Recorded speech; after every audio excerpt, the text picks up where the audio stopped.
Hello and welcome to the Daily Mill for Wednesday, 30th of August 2023. Today's Millwall news, we have this. Millwall personalities lead Wall Talk tributes to John Burleson. If you don't know what Wall Talk is the club's official podcast. And I think this is their first episode of this season.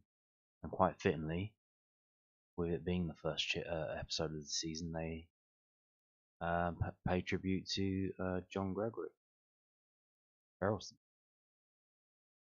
So yeah, JGB. Wall Talk tribute to John Gregory Burleson, Millwall Football Club's beloved former chairman, is available to listen to now. Burleson tragically passed away on the 4th of July, leading to tributes pouring in from across the globe. In the lead up to the Lions tribute, see the podcast regular panel of Max McClellan and Mark Litchfield, with Billy Taylor in addition, spoke to a host of Mill personalities past and present for their thoughts on the American. In this edition, supporters can hear those interviews in full, available to listen to on Spotify, Apple Podcasts and Amazon Music. You can hear from Gary Rowett, Sean Hutchinson, Adam Barrett, Alan Dunn, Danny McNamara, George Saville, Kenny Jackett, Steve Morrison, Neil Harris, Paul Robinson, Tony Craig, Ben Thompson and Jake Cooper. So there you go. It's 1 hour and 2 minutes long. Pretty decent show. Well worth a listen, and I'm sure this one will be as well. So there you go. Yeah.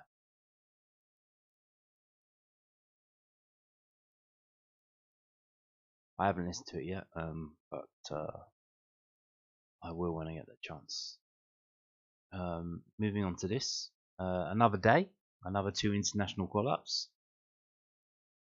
Good to see. So Mills, Mateja, Sarkic and Tom Bradshaw called up for international duty.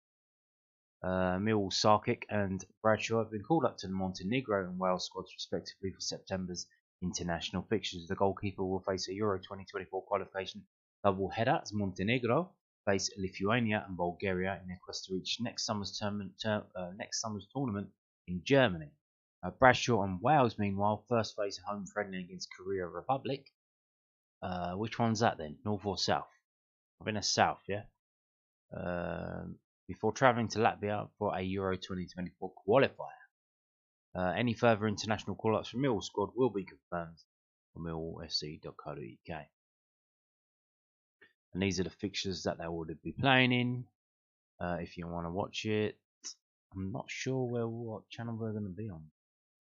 I don't think Sky have the games anymore today. I'm not sure. They might do. I'm not sure where they're going to be viewing from, but I'll let you know where you can watch it. Don't worry about that. Just keep an eye on the videos. First and second weeks of September. I'll let you know where you can watch the games. Now, talking of Sarkic, here we go. Gary Rowett's talking to Sarkic. This is from southwarknews.co.uk. That's why we brought him in. Bill Boss reflects on that crucial Mateja Sarkic save against Stoke. The goalkeeper hadn't had much to do until Andre Vigadao wrapped his foot around the vicious curling effort in stoppage time. Gary Rowett predicts Mateja Sarkic will get better and better as he praised the goalkeeper after his huge save against Stoke City. Millwall dominated the first half on Saturday and took the lead in the championship clash thanks to a brilliant finish by Kevin Nisbet. But the game became increasingly tense as Stoke grew into the match, before eventually throwing everything at Millwall. Sarkic had to pull off a brilliant save in stoppage time to deny Andre Vigadal's curling effort from the edge of the box. Rowett says stops like that are why Millwall went all out to land the keeper from Wolverhampton Wanderers this summer. He told News of Den. That's why we brought him in. We felt as though he can make those types of saves. There's always games where if your goalie pulls off something like that, he can essentially get you the 3 points or be a large part of getting you the 3 points. For me, he's got that capability. I think he'll get better and better.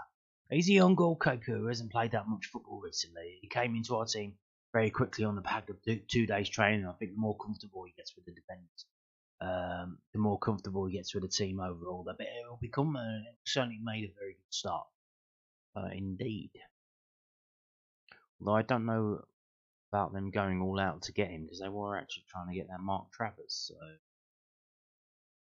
he seemed to be the second choice, and more expensive second choice, because the first choice was a loan deal.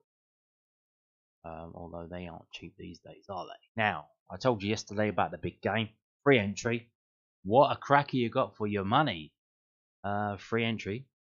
But wow. 3-2. Last minute goal. Winning it for Millwall. Wow. So the under-21s do it again. Millwall under-21 defeat 10-man Hull City. 3-2 in the Professional Development League on Wednesday afternoon. This is from millwfc.co.uk, club's official website.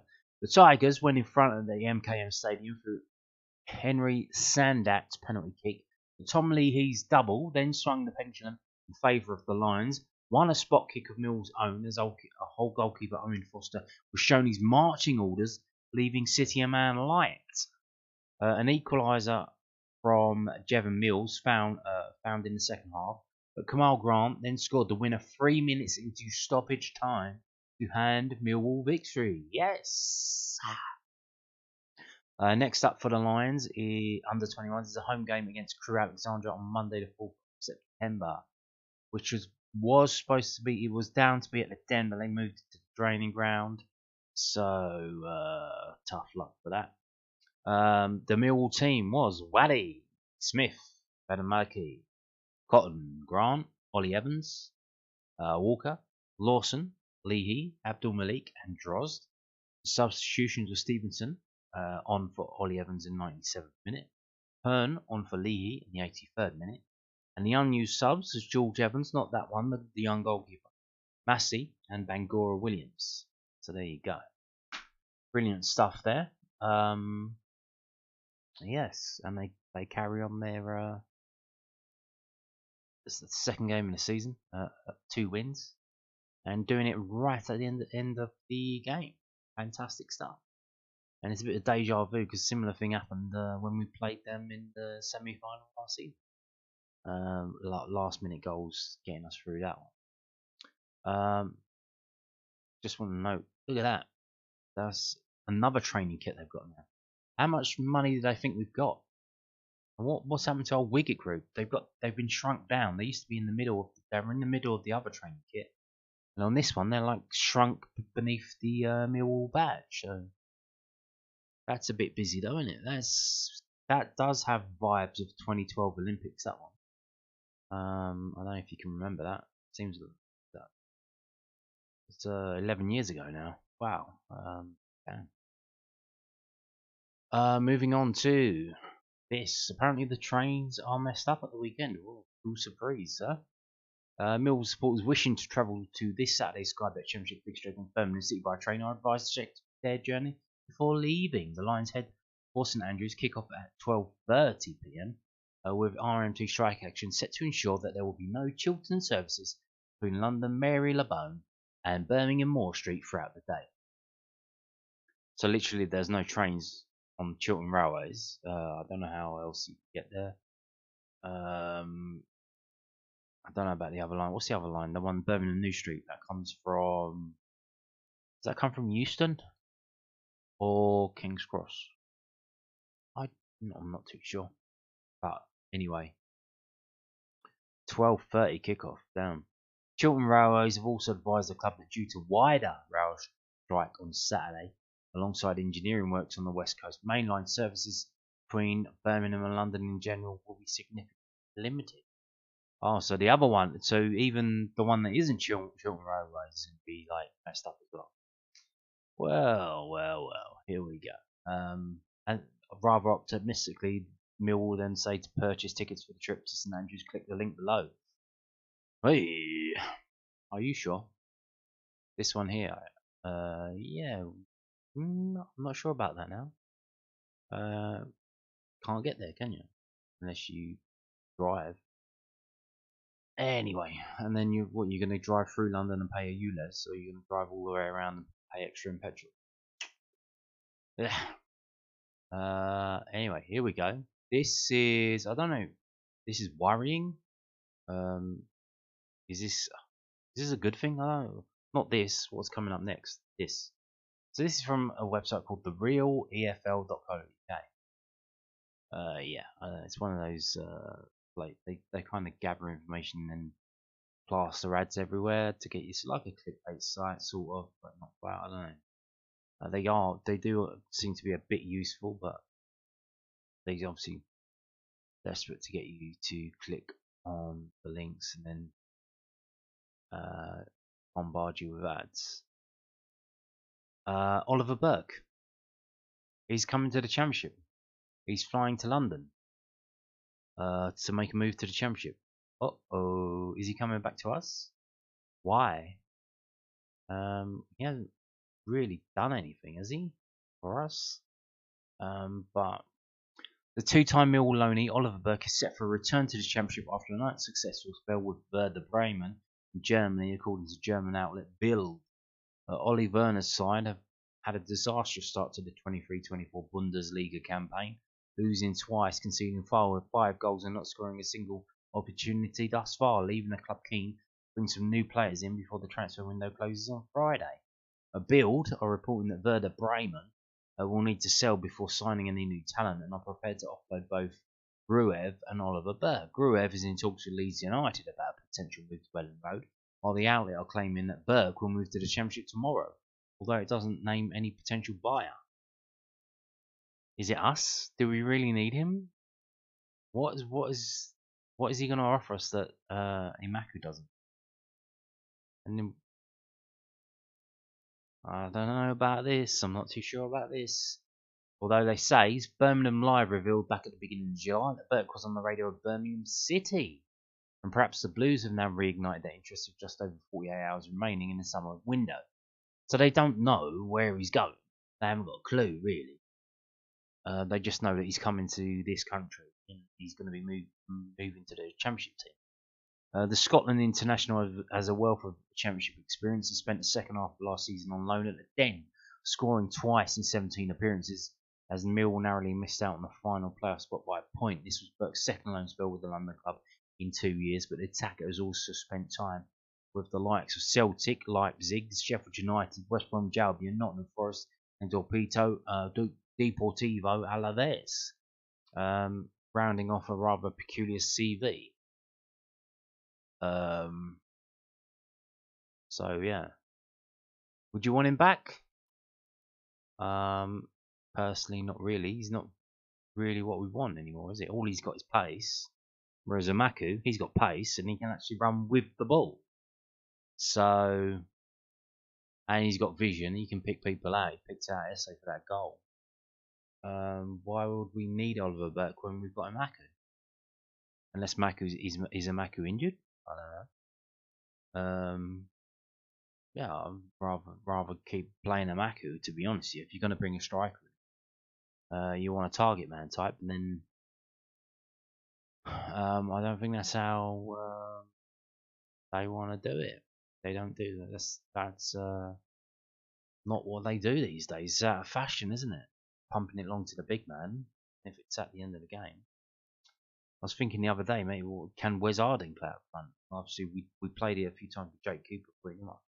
Just pinging balls up to him. What about Wes Harding? He's a bit of a unit, isn't he? Maybe he can play up front just as a target man at the end of the game. Maybe. Why not? Or we get another defender, because I think we do need another centre back. We get another lanky centre back, and then he can do a dual role of being the defender or the target man as well. We can do 2 birds with 1 stone. You get one player, you can either play him in defence or play him up front. So yeah, or an emergency target man at the end of the game. Now we're going to finish with this. Looks like an interview with Joe Bryan. This is from southernnews.co.uk. Millwall's Joe Bryan reveals why the wing-back position suits him perfectly and when he thinks he might add more goals to his game. The defender is enjoying life back in England, has been the starting choice to play on the left of the back 5. Joe Bryan thinks that the left wing-back role gives him the perfect balance of attack and defence to allow him to thrive at Millwall. The 29-year-old has settled in nicely, then has claimed a starting spot on the left side of a five-man back line since he joined on a free transfer. He started all but one league game so far after missing out on the Norwich defeat due to a knock in training. But he was back in a weekend for the crucial 1-0 win over Stoke City. Speaking about his place at left wing back, Bryan said, I think for me, it's the most comfortable position left of the back four. I think sometimes I'm exposed defensively when I play left wing, and I'm not as attacking as a traditional left winger. So having that mixed role of needed to attack but also defend, when you defend, you've got a couple of extra bodies around you. It helps me massively. Obviously, at the moment, we're still getting to grips with the aggressive press or sitting off, and it's dependent on the game and who we're playing against. But we're obviously all working hard on the training pitch to really nail down the finer details of the formation. Because it's a good formation, it's a fun one, especially for me to play when I'm going well. But sometimes when it's not going well, it's a tough one. Sometimes it is difficult to get out, but I think we'll just have to be aggressive with our starting position. In a way, we want to win the ball back, and everything else will fall into place. Despite clear abilities on the attacking side of the game, Bryan has a checkered scoring history in recent years, with the defender hitting the net on rare but noteworthy occasions. His last goal in English football was in May 2021, an equaliser at Old Trafford against Manchester United for a Fulham side that had long been relegated. And his last goals in the Championship came in the 2020 playoff final against Brentford, as he sensationally struck twice in extra time to get Fulham into the Premier League. Asked if he could see himself getting among the goals more regularly in Millwall, Bryan said, I think that will come, but as we become more comfortable in the formation and we see more of the ball, and I personally get some game time and I get the feel back from playing regularly. That was it. So there you go. That was it. Yeah, he seems to be the lucky omen so far. He missed one game in the horrible away game at Norwich. So there you go.